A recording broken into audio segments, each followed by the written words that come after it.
Hi everyone. Hello everyone. How is everybody doing? Welcome to VCTV, the Venture Capital TV from LATOKEN. You're watching VCTV from LATOKEN. That's correct. So I'm back this week on on VCTV with my new background. I hope everybody likes it. I look forward to your feedback after the show.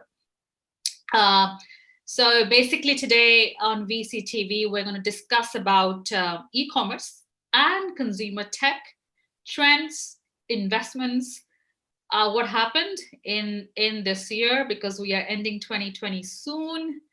So what were the big stories in this space?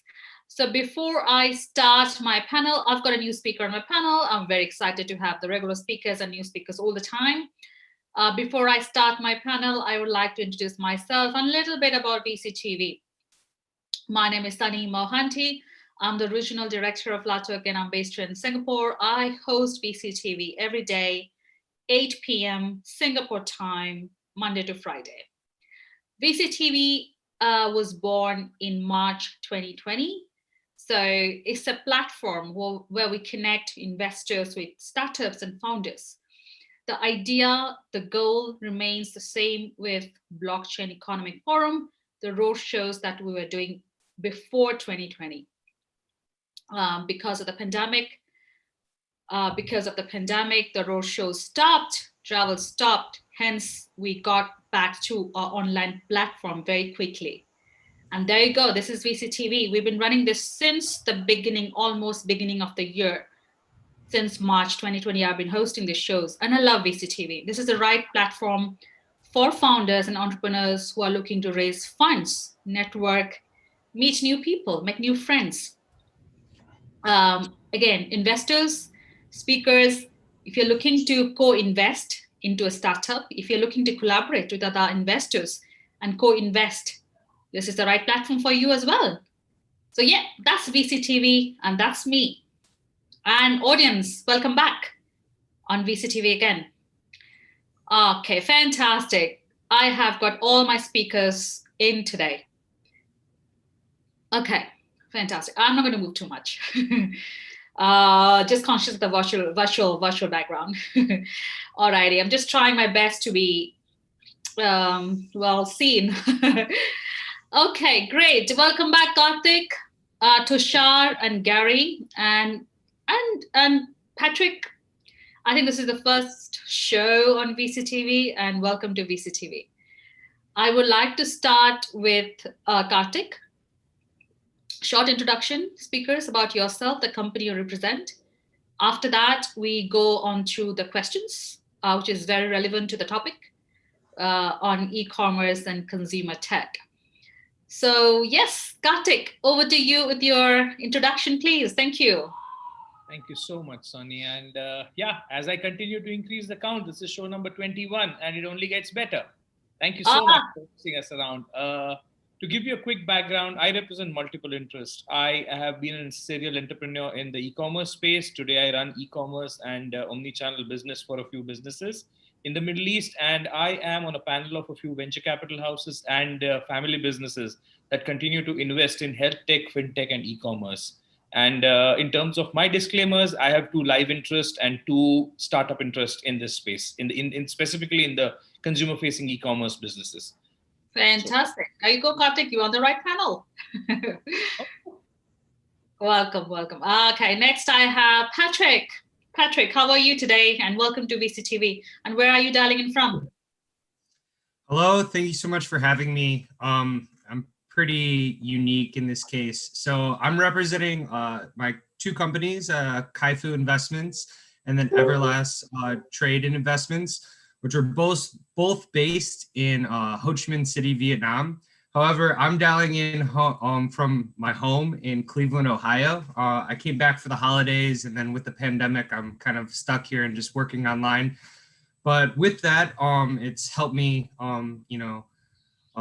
propel my interest in kind of the business that I was kind of doing. So back in Vietnam, we specialize in offering foreign investments as well as trade opportunities for Vietnamese companies and investors to invest in find business partners in the United States. So that's kind of the reason why I came back with travel. I couldn't go back and forth. So I set things up. I did what I needed to do in Vietnam over the past few months. And now I'm kind of following through here in the States. And then we'll return probably in March and whatnot.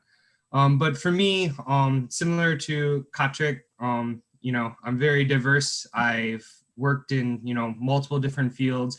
And then primarily the reason why I'm here today is I'm starting different platform for Vietnamese manufacturers to go online to find potential buyers in the United States. And I'm creating a website, and that's why I'm here today. So thank you. Oh, that's great. Good to know that you're a neighbor. In the sense, you were based here in Vietnam because of the pandemic. You've gone back home, but hope to see you soon in Asia, back in March 2021, I guess. Yes, I've been in Asia for the past 10 years. So being in America is actually very unique for me. So I've been in Taipei, Shanghai, Shenzhen, Hong Kong, and now I call Ho Chi Minh City my home. So. Oh, perfect. Lovely, beautiful, beautiful place. I've been there many a times. Yeah. Thank you so much, Patrick. Thank you so much. And hopefully we can meet someday in Singapore. Yes, certainly. Perfect. Next, I have on my panel Tushar. And Tushar, welcome back. How are you today? How is Gurgaon? I'm good, Sunny. Gurgaon is good. And how are you doing? It's good to see you smiling. And it feels like the vaccine is around the corner and everybody is gung-ho. It also, ups my mojo. So a little bit about myself. This is my second time on VCTV. I have a startup angel network and a small fund which I use to invest in fintech companies and also in consumer companies. So this topic is of great interest to me. I've spent my time working for Deloitte and Touche, also Times of India's fund called Brand Capital, and I've also been on the debt side with the Russian company Systema. And great to see my friend Gary also on the show today. Hi, Gary. Good to see you back. Hello, good to see you. Yeah, so good to be talking about consumer businesses and pivots today with the esteemed panel today. Excellent. So you've been almost everywhere, Russian company as well. Wow, good to know that. Systema. Right. Okay, fantastic, Tushar. Gary has stayed in St. Petersburg, so we have a lot in common. Oh, yes, of course. We know about Gary's. Yes, of course. Thank you for reminding that. Gary, so Tushar has done half of your job. Welcome back on VCTV. How are you today? I'm great. How are you today? I'm good. I look a little like, I can't move much. I don't see Minnie Mouse behind you. It's kind of weird. I feel alone all of a sudden. I know Minnie Mouse must be missing you all for sure. It's good to see you. So my name's Gary Fowler. I'm a serial entrepreneur. I've done 16 companies. I've had 2 unicorns. So Click Software, I was on the original team of, sold for $1.35 billion.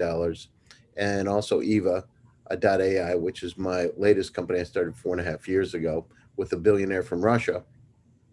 I lived in Russia on and off for 14 years. So I lived in Moscow and St. Petersburg. I'm the CEO, president, and co-founder of GST Get Shit Done Venture Studios. We're based in Silicon Valley. We curate companies from all over the world, specifically AI. And yesterday I hit my 100th article that I've written in 1 year. Ooh, congratulations. On quantum computing. So I love AI. AI is the new electricity.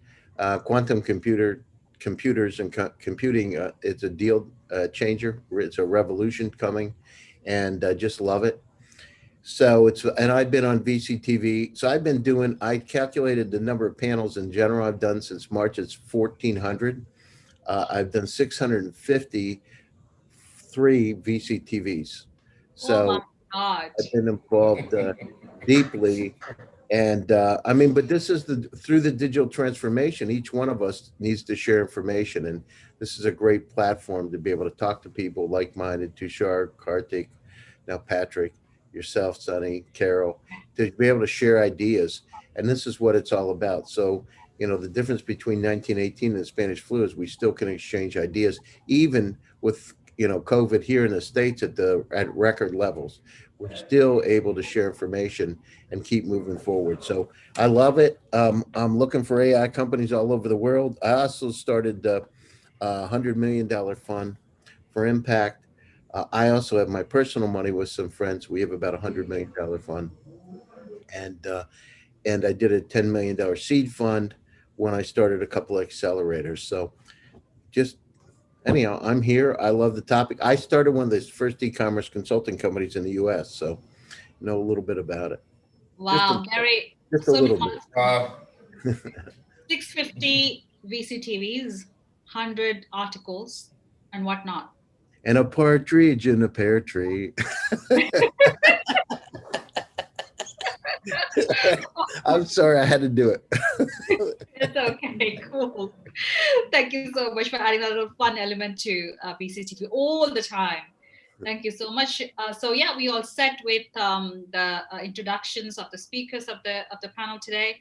I'm going to start with Karthik about his opening remarks on the topic. He has a lot to share. We were just having a discussion before we went live. Really interesting insights coming out from Karthik. Karthik, over to you, please. Thank you. So the way Gary mentions, even I've been a part of the 2000 boom, the 2011 boom, and now the 2020 boom. And all three booms have been absolutely different. 2000 to 2011 was about technology leadership, when anybody who could access technology found themselves to be a ruler in the business. But what has changed now is about consumer expectations in the e-commerce space. With technology being democratized, last mile being democratized, it's about the UX, the experience that a shopper goes through. And any platform, any business in this space that is able to reduce the gap between the actual and the virtual space and try and live up to the experiential shopping behavior that or shopping experience that somebody wants seems to be winning the space, be it Noon, be it Amazon, be it Flipkart in India, or be it any other platform in this part of the world. But what has happened is, in the last few years, businesses have changed from a technology pivot and have moved on to technologies, have moved on to platforms which are hitherto unheard of. And I was talking to you about Google's integration with Carrefour on the voice platform. So Google's enabled and is taking trials with Carrefour in France about ordering something on a telephone by just talking to Google, and the orders get delivered to you in 4 hours. Debugging or decoding Amazon, and Gary would know this more than all of us put together, the AI/ML algorithms on the recommender engine that Amazon's built, what Tyro's tried and replicated in this part of the world, is something amazing. It's already driving around 38 to 40% revenues for Amazon. For a local player like Noon, it's already driving 27 to 50% revenues, depending on what type of the year are we talking about. Businesses have moved from conventional online platform selling into a lot more engagement based, with bots and chatbots bringing in electron, especially in the electronics e-commerce, around 15 to 20% revenues coming through automated chats, which replaces humans and brings in the element of assisted selling. Fashion industry in the e-commerce space with VR and with Magic Mirror, just about launched in this part of the world, has changed. But the biggest revolution has come in from the AR, VR, that what IKEA has introduced. And that is fastly being replicated by almost every business that I come across in this part of the world, which is about trying to incorporate your real life with the product online and bridge the gap through an omni-channel experience. All of us continue talking about omni-channel experience, trying to bridge the gap. But unfortunately, there are very few success stories. And Neiman Marcus was one of them. Unfortunately, they had to wind up. Topshop's already in the process of being wound up, which means apart from Virgin Atlantic and to a certain extent Best Buy, not a lot of retailers have been able to build that. But anybody who's trying to bridge the gap between online experience and offline experience, and looking at it from a customer first point of view and not from a product first point of view, seems to be winning the race here. So that's how I see the industry moving. I wouldn't say neither it's a sunrise industry nor it's a sunset industry. It is an industry that's pivoting at a pace that we've not heard of, with the only belief that how can we make that entire journey, that from the time he places an order to the time he gets the order in his house, in less than 3 hours. Everybody seems to be running for that particular space. And that's where the industry seems to be moving. Very, very rightly said, Karthik. We were just discussing, like, we were talking to machines before, like Alexa and Google Home. Now machines have started talking to machines. Internet of Things, yes. And again, Gary would be able to substantiate this a lot better than me. The way Carrefour is working with Google, with the Internet of Things coming around and being experimented, refrigerators would be able to place order for for milk and butter in the fridge rather than human beings doing that. And that's not too far. That's amazing to know. Like, whatever you just said. Yeah, Gary can, obviously he's shared an article and he's going to talk about it later. Thank you, Karthik, for those opening remarks. Next, I have Patrick. Over to you with your opening remarks for the topic today. So, I believe compared to the other panelists today that my qualifications are a little bit, not there yet. But so I'll just kind of touch on kind of what I know specifically, and that's between the transfer of business between the Asian and U.S. markets. In the foreseeable future, it's probably the greatest transfer of monetary change that'll happen in the global economy. So, and then ideally what I've just come to find between the US consumers, what they're looking for is obviously with the pandemic, they've gone online and e-commerce has obviously become the choice of identifying potential partners. But right now it's been, in the US buyers have been shifting. They've been wanting to find potentially new, they've been working with suppliers for a long time. And then now with the pandemic, it's kind of switched things up. So a lot of new partners have been, or a lot of new buyers have been looking for new suppliers. And so in e-commerce, it's just been the area of opportunity that exists has just been organizing this. And then obviously having during the pandemic when people can't travel and go to these trade shows and meet with people directly. So it's come down to e-commerce is just find the way to best connect these and find these new buyers to meet these new suppliers, and then organizing this kind of chaotic mess that the pandemic has. Okay, is that me who was frozen? Is It's it kind of just. Patrick? No, you are not frozen. Okay, Patrick, you froze for a bit. Please carry on. Are we good now? Yeah. Okay, we okay So now. I just want to. So just kind of like the more of that, I think I could bring to the table to this discussion is just that the area of opportunity that exists between the U.S. markets and Asian markets and how U.S. buyers are looking to find and identify new suppliers for their supply chains. And then the area of opportunity that exists is to organizing this and being the first to be able to do this and then identify these, to be able to successfully meet individuals. Just a question, are you only connecting the Vietnamese market to the US market, or is it Asia and US? So for e-commerce, it would be Vietnam to US, but ideally for investments, when it comes to investments, my company, we offer investments globally to EU, Australia, and then as well as North America, so Canada and the US. But for trade and e-commerce, right now, primarily just Vietnam to the United States. Got it. Got the difference. Thank you. Thank you so much for adding that to your insights. Next, I have Tushar. Tushar, over to you. Yeah. Your opening remarks, please.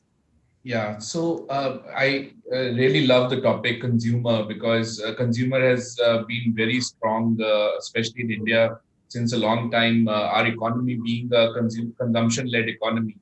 So India is like the third largest economy in the world by purchasing power parity terms. So consumer has always been strong. But things have changed, especially after COVID. And the trend has accelerated towards use of technology. The stickiness of the smartphone has led to a lot of change around consumer buying behavior. What I've seen in the last few months and a little bit more than that is a trend towards packaged products and the consumer wanting more packaged products, especially in the direct-to-consumer segment. So I've seen all kinds of products coming on a D2C basis. In the consumer side, on health and wellness has been a big aspect, and the delivery over the internet through telehealth. There has been a strong pickup, again, by the use of technology. Also on the e-commerce side, you look at Amazon, their business is up 40% in India. So, I'm sure it is up that much or more globally as well. So there has been a little bit slack in the e-commerce side because of curb on the Chinese investments in India. But overall, everybody is hopping onto the internet, and I've seen all kinds of companies from small cultural meals websites and stuff like that. So So the trend is there to stay, and there has been a remarkable pickup in social commerce as well. So, like in China, beyond tier one cities, social commerce is very strong. So we are seeing something of that sort in India as well. Okay, great. Fantastic, Tushar. Thanks for sharing those opening remarks with us. Okay, last but not least, Gary, over to you, please, with your opening remarks for the topic today. Thank you. Yeah, so again, I'm a country boy from Pennsylvania, so I like to keep it simple. But we have this. So the beginning of the pandemic, we've seen we saw explosive growth in e-commerce. So in fact, to the point where as we've talked about a few times, we've spoken about the supply chain was broken, so you couldn't get the right products at the right time at the right place. And I'm not going to mention toilet paper getting there. Because my friends like Kyle are having the same problem again, by the way. It started. Yeah. Yesterday you were saying, oh my God. Crazy. But look at what's happening. We've had our society's had to really transition over the last few months, and it started again. So there was a little bit of a dip, and it's gone back up again. So in just in 2020, online food and beverage was up, or it will be up about 109% over last year.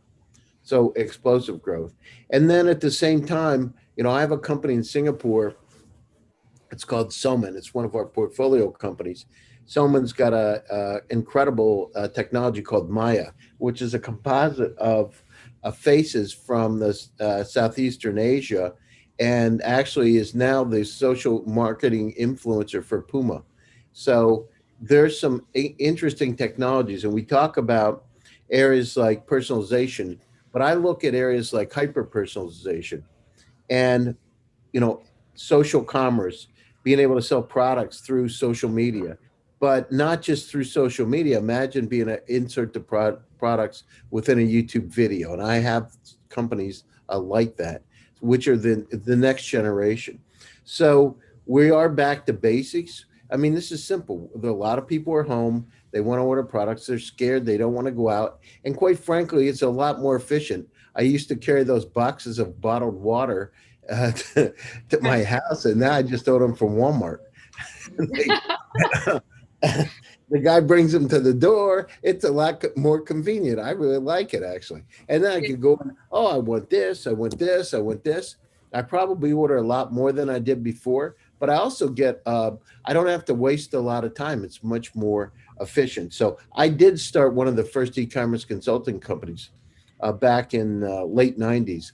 And the company that I was associated with, Broad Vision, their stock grew 2,000%. And so we're at a point in time where then I remember suddenly people were saying to me, oh, why would we want to do e-commerce? I'm not going to give people my credit card and put it online. It's like, hello, PayPal now, people do use their credit cards, but we're now into the next iteration. The iteration is we can get whatever we want, but also being able to, if you look at shoppers, if they're 40%, 8% more likely to buy when things are personalized for them. So when you get offers, I love it. I mean, I go into some place and I was looking for some things for my sports car, and all of a sudden I don't know who hyper personalized it, but they got my deal. I started ordering. Oh, these customized mats. They're just exactly what I want. So that kind of shopping is great. And again, it goes back to what I've said before, is that, the amount of data that we have around us is 40 zettabytes of data, which is enough to go to the moon. And Tushar and I were talking about it yesterday, 29 times if there were DVDs stacked on top of each other. So we're inundated with offers. The thing is, we need intelligent assistants to be able to help bring the filter that information for us. And imagine how much more you would buy, right? It's not that the products aren't there. It's a product. The thing is finding them and making sure they're the right one for you. All right. Thank you, Gary, so much. Sorry, I had to just move a little bit, shift a little bit. I think the virtual background was actually not fitting into my screen. So that's why I'm back to the normal. Okay, great. So let's talk about investments. I would like to start with Kartik. Kartik, please enlighten our speakers about the investments that has gone into the space, because considering the digital transformation that accelerated because of the pandemic, I mean, a lot of people started shopping online and the e-commerce just went through the roof. Similarly, as you mentioned, with the food delivery companies, things have just accelerated 5 times more. So could you please share the investments that you've seen?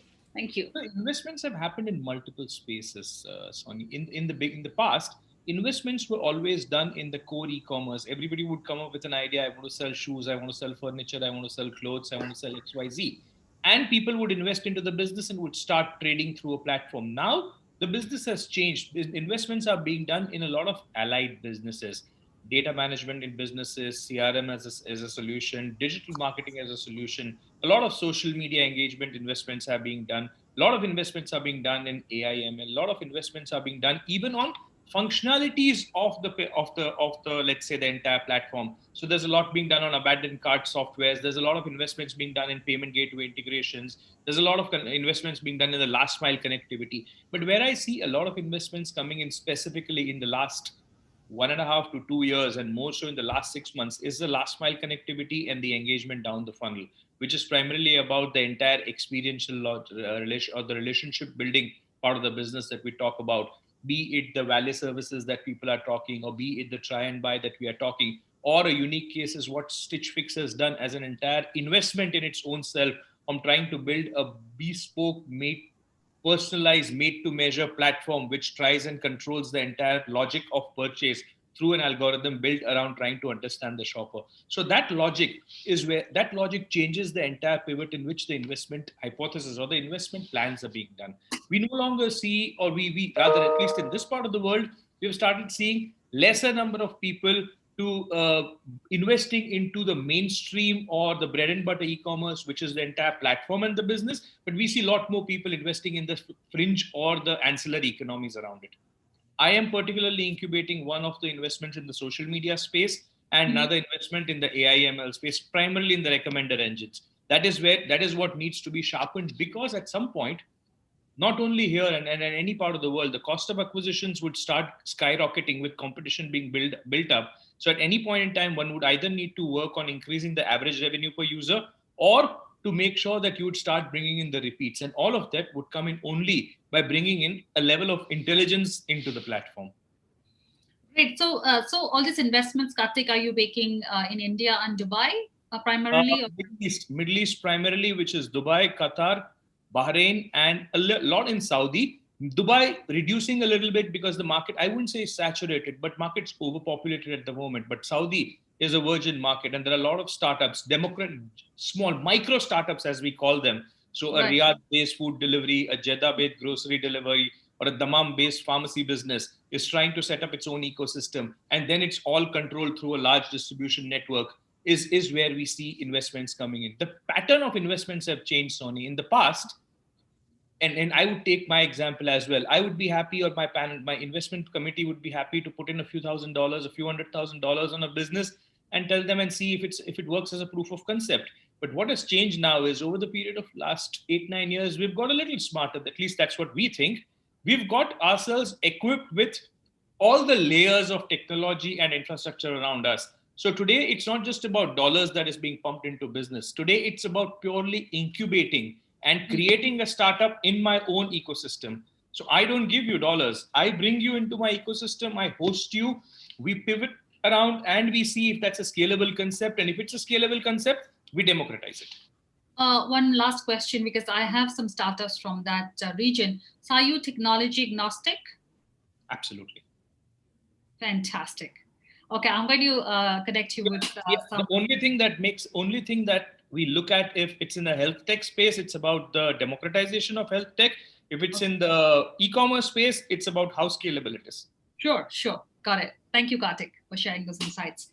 So next, Patrick, let's deep dive into the kind of investments that you made in recent times over 2020.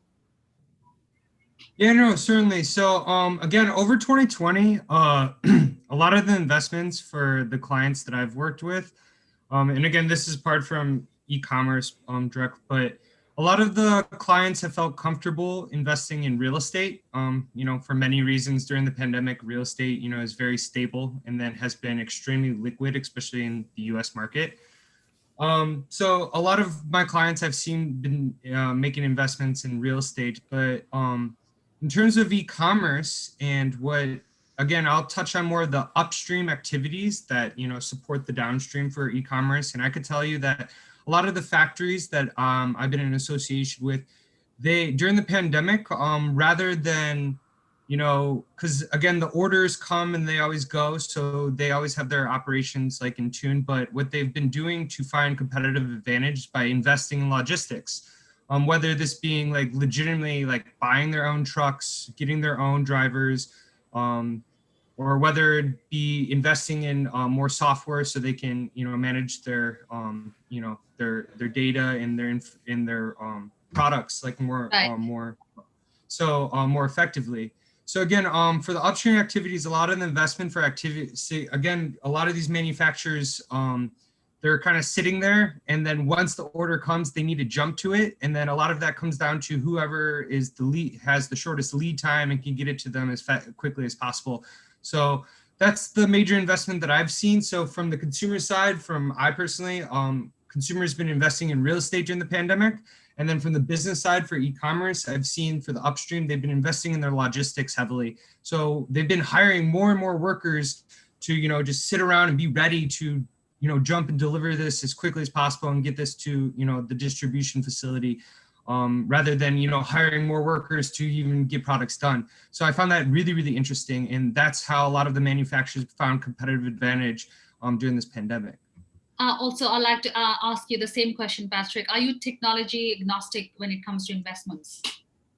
Okay, it's very, very interesting that you said this. So again, my companies, we've been primarily helping individuals in Vietnam invest for outward. But recently during the pandemic, with Vietnam, there's heavy travel restrictions, no in and out. So it's kind of shifted our focus from outward to kind of more inward, while I did the US Vietnam business.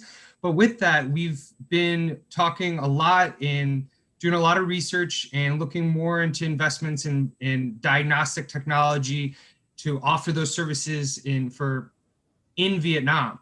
So it's very interesting you said this. I've been speaking to a lot of different partners actually in India and then throughout Asia to help us with this. So it's something that we're very interested in, something that is something that, yes, coming inward to Vietnam rather than something that I specialize in outward. Outwards. Okay, fantastic. Thanks for sharing that. So startups and founders in Vietnam and Southeast Asia, maybe Asia. So please Yes. watch out. Thank you, Patrick. Next, I have Tushar. Tushar, let's talk about your investments for 2020 in the space as well. Thank you. Right. So Sunny, our first investment was a video-led fulfillment HR marketplace. There are, a lot of unemployed people, and technology is clearly being used. And the corporates, they want to save on the payouts for acquiring employees. So video is something which works on the shorter retention spans, and hence, this was quite interesting. Then we did a nano influencer app. So after the advent of TikTok, everybody is a celebrity in themselves. So I was walking down a park in Delhi, in South Delhi, and it was filled with people taking videos, jumping, hopping. And I said, "What is happening?" And they said, "It is TikTok." And that led me to invest in the nano influencer app, because I believe the time for that has come. Then there is a gamification company which, after the success of Dream 11, which became a unicorn, this company is doing a Dream 11 for stock markets. So, you can actually do a virtual betting on the stocks and analyze your performance. And I thought the time has come for people to do a virtual bet on a stock market. Then there is a robotic company in Gurgaon which has created four types of robots. One for disinfection using ultraviolet rays, one for food delivery, one for education. And the last bit, the Supreme Court in India has struck down manual scavenging. So now robotic scavenging is in. So this company has created robotic scavenging. And I really believe that if the time has come for scavenging to be done via robots and not by manual means. Oh, great. I mean, are all these startups based out of India? No, one is outside India, rest three are within India. Okay, so you invest in India and what other regions? And Singapore and Dubai. Oh, wow, great. Good to know that. And talking about TikTok, I guess TikTok has been banned in India, Yeah, right? TikTok has been banned in India, but just after it got banned, there are a host of apps which have come up and taking place of TikTok. So we have Chingari, the homegrown one, which is doing quite well. Okay, and how do you differentiate, like, as you said, so many homegrown apps in the same space? How do you, before you invest, what factors do you consider? So, I try to take a user experience, but, the number of downloads is a good enough figure for me. All righty. All right. Thank you. Thank you, Tushar. Okay, Gary, over to you. We'd like to know about the recent investments. You've got so many companies under your portfolio. So we'd like to know about the investments in the space of e-commerce and consumer tech. Thank you. Yeah. So I shared an article about Maya. So Maya is one of the companies that Soman is one of the companies in GSD Labs. So those kind of, imagine having an influencer that is looked at as real. In fact, just FYI, we had to dumb down Maya because she looks so real. And again, she's AI generated that the companies that we signed agreements with had said that she looks like a person too much. Can you make her a little more fake? Wow. so I mean, that's how good AI is. But those kind of things are really interesting for me. And then I talked about hyper personalization. So the companies that we're dealing with are somehow have some type of impact in terms of hyper personalization. Being able to optimize across the online marketplaces, social media, retail, wholesale, those kind of plays are interesting for us. And then the virtual showrooms. I mean, we can't go into a showroom, but we want the experience today. So we need to use VR and AR to be able to allow those kind of things to be able to happen. So we can still have, because people still prefer to shop offline in brick and mortar. I mean, because it's not just the pandemic situation, but we like to be social and we like to ask questions, and it's more of an experience. So we need to enhance the experience here. The other thing is one of the videos, technologies that add videos. If you have a video within the online shopping experience, the sales dramatically increase. So you want to know what it looks like, how other people use it, those kind of things. And then imagine being able to, virtually whatever product you have. So in this hyper personalized marketplace, we understand we're so inundated with the information. I'm looking at companies that can aggregate it all together and give us choices that are more like not smart, but intelligent assistants. Imagine an intelligent shopping assistant that picks out the kind of things you want, predicts what you're going to need, right? And presents it to you. Imagine how many more things you would buy at the same time, how much more pleasant the shopping experience would get. So anyhow, those kind of things are really interesting for us. And AI is the core of it, because as I said many times, AI is the new electricity. And then the other thing is we have 5G and 6G coming into play, where we can have, speed and efficiency has been one of the challenges for online. So now we're finally getting to a point where we're up to speed. Yeah, I just have to share one personal experience after Gary said the retail, like shopping experience. Like when you go to big shopping malls full of people, and you're trying to find the perfect, sort of dress for the evening party, maybe. I mean, it takes ages, and you have so I think that's going to be the space that they're going to get disrupted. Yeah, I mean, virtual fitting rooms too, to try the clothes on to see what they'll look like on you. So I've been working with those kind of companies for years. But now the situation, and it's funny, I don't know, most people don't know, and maybe it's because of Zoom, but beauty sales went way up during the pandemic, right? Makeup and that kind of thing. So it's probably because people are on Zoom and they're getting looked at a lot, but those sales went through the roof. Yeah, totally. Absolutely, Gary. Thanks for sharing those insights. Okay, I would like to now ask Karthik, any instance that you would like to share with your audience, considering with the end of the year, end of 2020, any particular startup by name that has startled you or surprised you in a good way this year? I mean, maybe if it's not from e-commerce, then it's okay. We just want to know sort of, what to say, a green story coming out of you. Quite a few of them, actually, quite a few. And one that we've been particularly very, very cagey about, or very, very rather keen about, is a startup in the last mile delivery state in this part of the world, where it has gone down. And that is what has helped Carrefour build its entire algorithm of delivery in this part of the world, especially in the Middle East during the pandemic, is to go down to the last minute, last second driver details on a Google Map network to try and make sure that your food and your groceries delivered to your doorstep at exactly the time that it commits.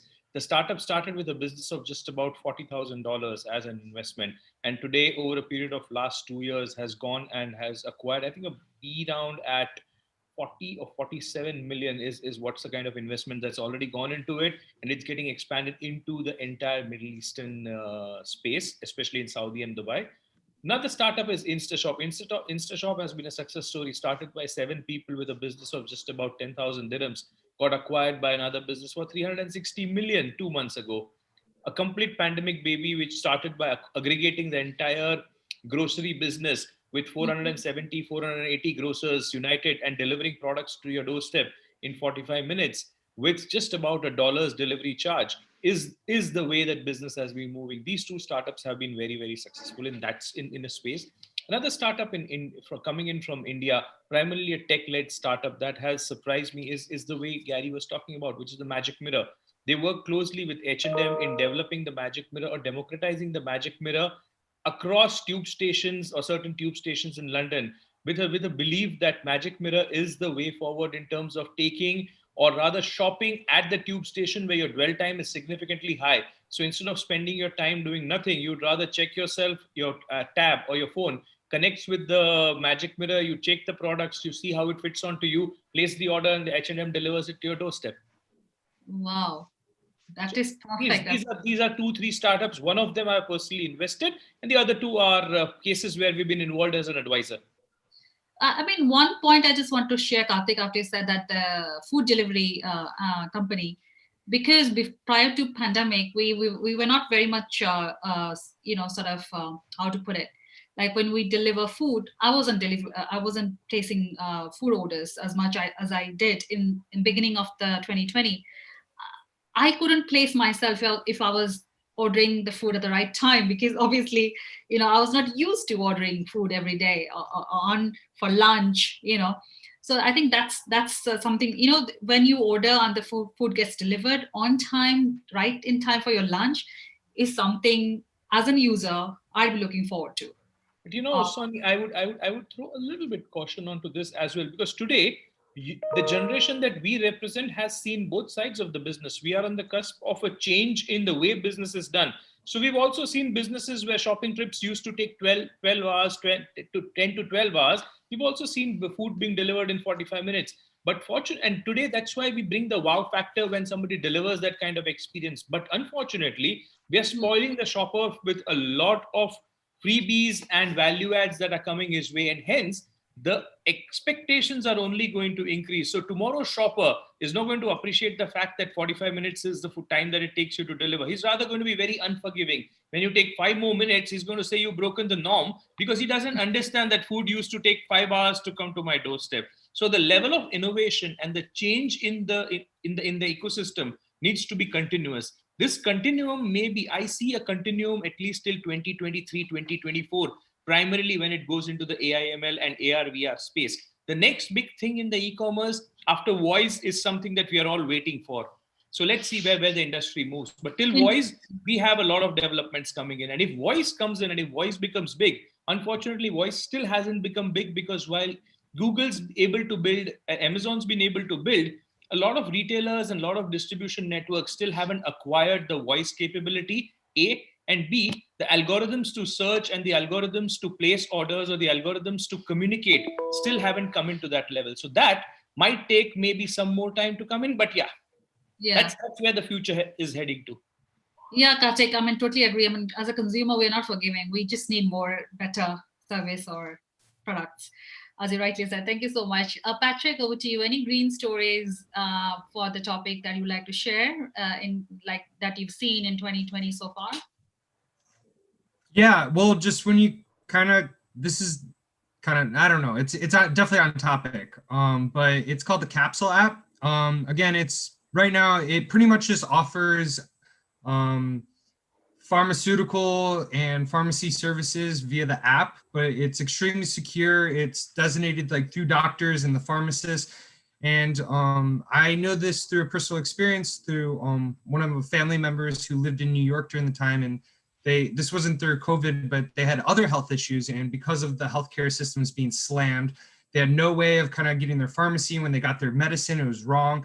And then when they got a hold of this app, they had direct communication to their pharmacist. You know, instead of like waiting and calling, it was like literally texting with your pharmacist. Everything was documented, so the user and the pharmacist and the doctor had a database where everyone knew what was being given out at what time, and then when prescriptions needed to be refilled.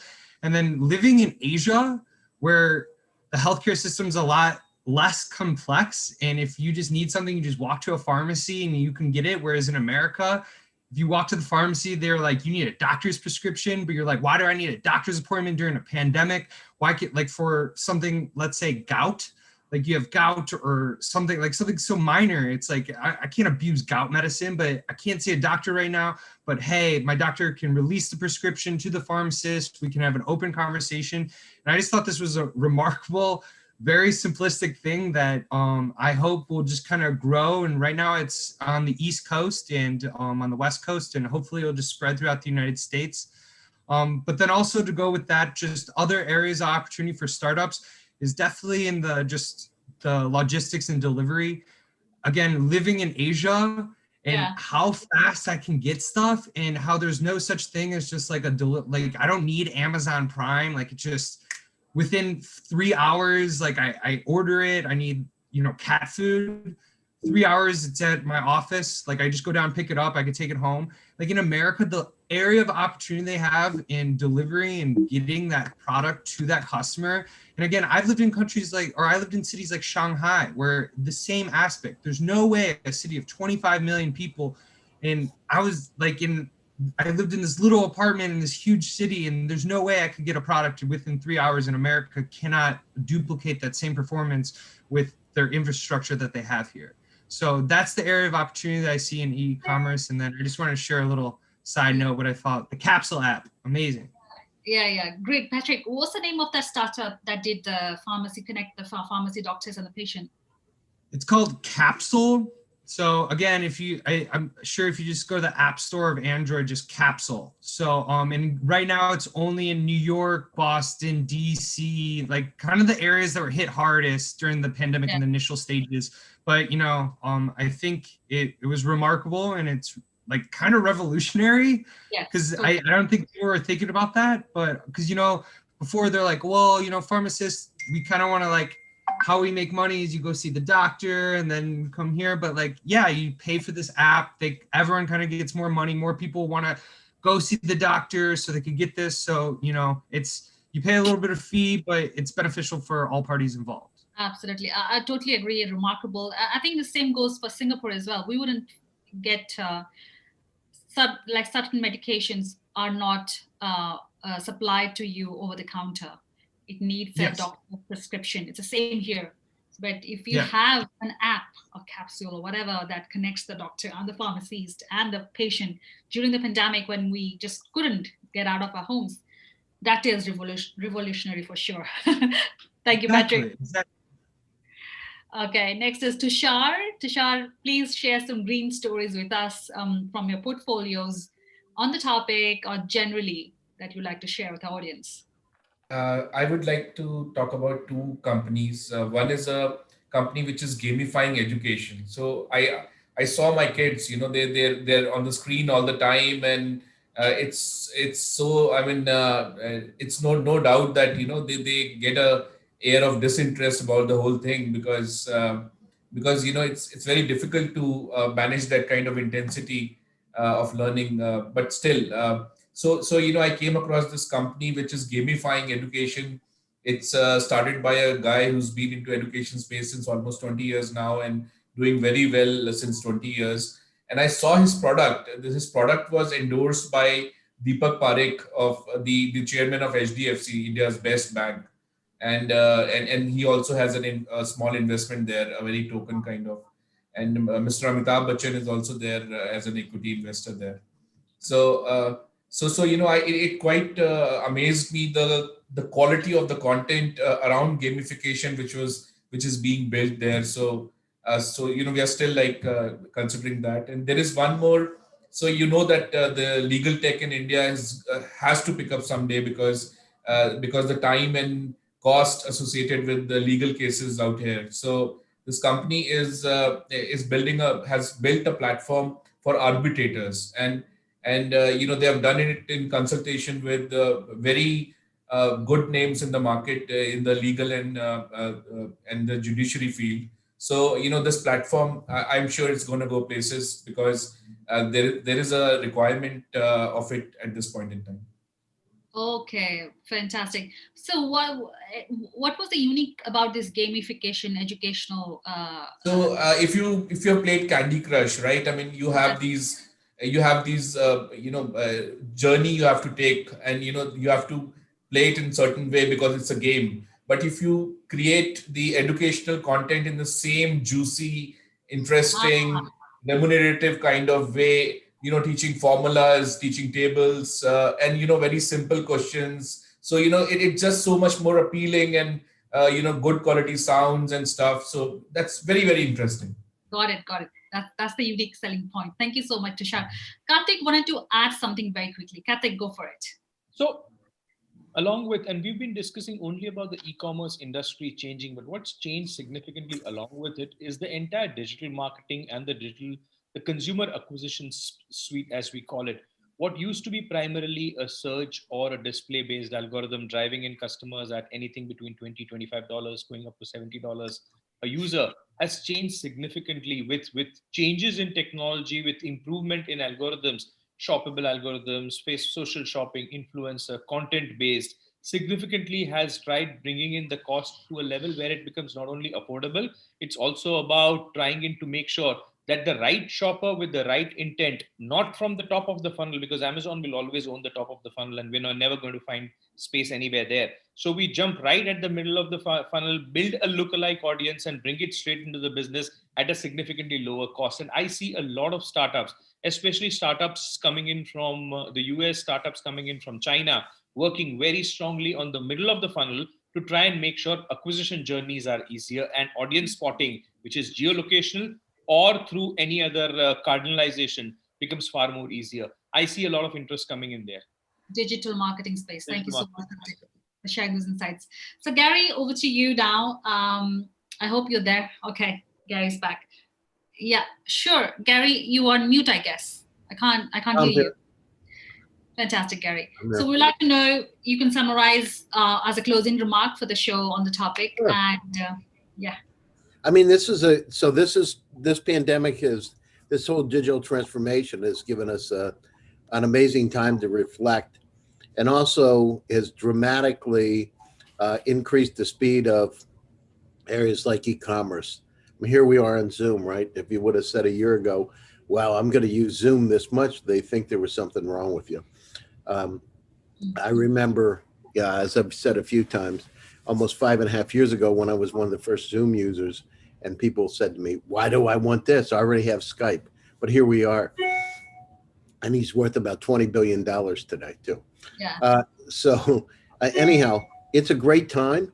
Artificial intelligence, the data that's around us, we need to be able to use that data to make some actionable insights, to be able to streamline the user experience for customers, to be able to make it more real, to give the the key is the right product at the right place at the right time, to anticipate what a person wants and to be able to present it to them, to make it fun, to make it deep, and to make it immersive, personalized and immersive. So I think that's where, from my standpoint, those are the areas we're interested in. Like Maya, I showed you, that's right on the cutting edge. More Mayas out there. So, I need a website address of Maya, and where can I find them in Singapore? it's Somin, SOMIN.ai. But if you Google just the name Maya, you'll see she's really, I mean, she's one of the top influences in Asia right now. So it's incredible. Can I meet her in person? What's that? Can I meet her in person? Well, if you have enough cannabis, you can. Oh. It's funny because she actually gets letters from people falling in love with her and want to be friends with her. It's really uncanny. It's, people have really adopted. I like that expression on your face. It's crazy. You know what I mean? It's like amazing. But, I guess people have way too much time. And so, but that your AI is right when people start to write you notes saying they want to meet you and they want to be your friend, that kind of thing. So I'm really encouraged. This is a great time for us. Look at like chatbots, being able to having these a more personalized experience. I mean, it's tough calling. I did it yesterday, right? So I'm a customer of Google, and, being able to get through the,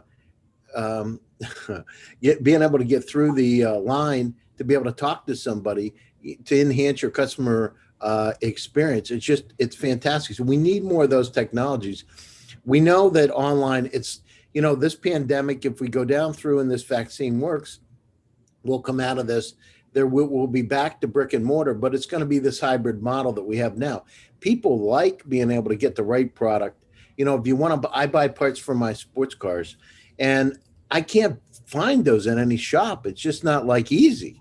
Yeah. And I needed to buy a special remote control for my one car, and this just doesn't exist. It's not like I can go into a local shop. So I found it in the middle of the United States at a surplus store that in place. So those kind of experiences are great. So imagine being able to now cross-border shop. So if you look at it during this pandemic, the U.S. is number one, but China moved from, I believe, number 4 to number 2.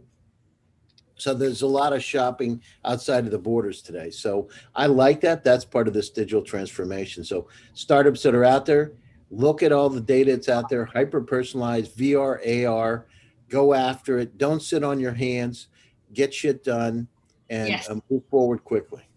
Absolutely. And I know Richard Branson, but your other VCTV best moments, if you can share with the audience. I mean, I got to tell you, son, this has been a very unique experience for me because it's, people said what it's like getting a PhD from Stanford University because I share ideas. I got to tell you, I mean, I've met a couple of astronauts because of you. I've met, sometimes in stealth mode, people don't realize who's really on here. I follow up with everybody. Like I want to talk to them. Yeah. And I've met some of the wealthiest families in the world have come in and their representatives are on VCTV. I backtracked it back and then I've been talking to those folks.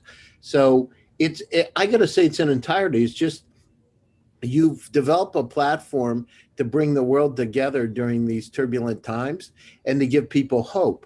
And, in a good, positive way, the friendships here, the people that I've met who I've never seen in person from around the world, I just love it. I've met people from Africa that I talk to regularly, India, Indonesia, Europe, I mean, you name it, literally. So you're bringing what the digital transformation has done as a backbone, the technology like the Zoom, you've actually put some meat on the bones and given it that part that makes it real. And so for that, it's great because the startups need it.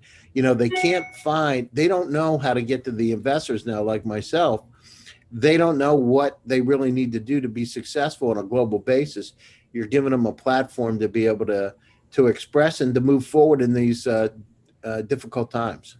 Thank you, Gary, for sharing those lovely remarks with us. Thank you. Next, I have Patrick. Patrick, what's the closing remarks coming from you for this session today?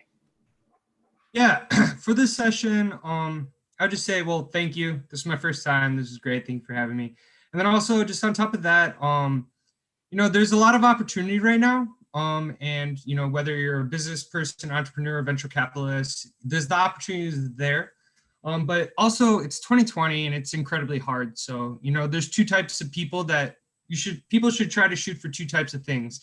You know, be a warrior and go through the mud and, you know, find that opportunity and seize it. Or, you know, stay educated, watch things like VCTV, spend time with your family, relax, just, you know, don't fall behind, don't get beat down, but just hold your ground, take this time with your family because, you know, a lot of people are working really, really hard and just don't make it. And then, so, you know, it's also good if, you know, you don't push forward, just hold your ground, spend time with your family, stay smart, continue to research, look up ideas, research, you know, stay up to date. But, you know, things will rebound soon and, you know, we'll all be back to it. Fantastic. Love that energy and positivity and spirits. Thank you, Patrick. Tushar, over to you with your closing remarks, please. Yeah, I would like to say, Sunny, I mean, the moment the first vaccine is injected into the first person, the whole thing will suddenly start looking very different. So, although we have been continuously talking about post-COVID scenarios and you know what is happening out there, especially on the consumer side, but and you know also the fact that technology is here to stay. It'll only move forward, and people have also become quite adaptable to newer technology. But there are a lot of things which will again change back to the original state, and you know we have to sometimes also think in that kind of direction. But as of now, everybody should just watch VCTV, watch Sunny, and learn as much as possible about VCs and markets, and keep updated through this wonderful channel. It's always my pleasure to be out there with you. Thank you, and the Tushar, others. for your very supportive words. Really appreciate that. My Thank pleasure. you so much. Kartik, yes, Yeah. Kartik, over to you, please. So two parts. One is VCTV. I think in the past, when we used to reach out, when rather the partners or startups used to reach out to us, it was purely about dollars, invest dollars into our business and see us grow. Now it is very, very meritocracy based, very, very domain expertise based. People specifically know whom to reach out where. So that has changed. And I think VCTV, you guys have been doing a fabulous job for that. One of the personal gains that I have had is to learn from everybody on the forum. And the quantum of AI that Gary teaches me every time on the forum, I am overwhelmed. And I continue to be overwhelmed with the quantum of AI ML that I learned from him. And it's an inspiration. Totally. The way to look at it is industries will evolve. Industries will evolve into something that we know. Industries will evolve into something that all of us might not fathom. But at least it gives us a foothold into where we are heading and what is the right direction to head into. Having said that, valuation games have changed, Sonia, and I continue to say this, especially in this part of the world. While there's a lot of dollars sitting on the fence, dollars only available to meritocratic startups. Dollars are not available to smart ideas any longer. Dollars are available to investment theses. Dollars are available into capital creation, or dollars are available into democratization of an ecosystem. So if one wants to come back to the business, the one needs to come back with not only an idea, but with an execution plan and a foolproof 3-year, 5-year road journey. And that is where we look forward to reaching out to the investor, reaching out to the partners. And your best VCTV moments, please, very quickly. My best VCTV moments have been obviously the first one where I didn't know what was I doing on a VCTV forum and I was just caught unaware. The second one was when I had to do a fireside with you and I still didn't know what am I supposed to do. But I think one of the best jokes apart has been when the guys have presented some fabulous case studies or they pitched in, and then the conversations that happened beyond the moment, especially the blockchain sports and fitness company that presented, and then the conversation that we had beyond for a significant time. And I would rather encourage a lot more participative as we head into 2021, a lot more participative, domain-led, involved or domain-led, a replication of what Shark Tank does in certain parts of the world, to threadbare, get threadbare into a business, evaluate it, and then come to a consensus whether is there a merit into it, so that people invest, or rather startups, not only know that where to go, but they also know what should they be ready for. Because more often than not, startups come up with an idea, but the first question, and they're all over the place, and by the time the meeting's done, they go back with they go back so demotivated, they drop the idea. So rather, let them get prepared, let them get ready for the right exposure.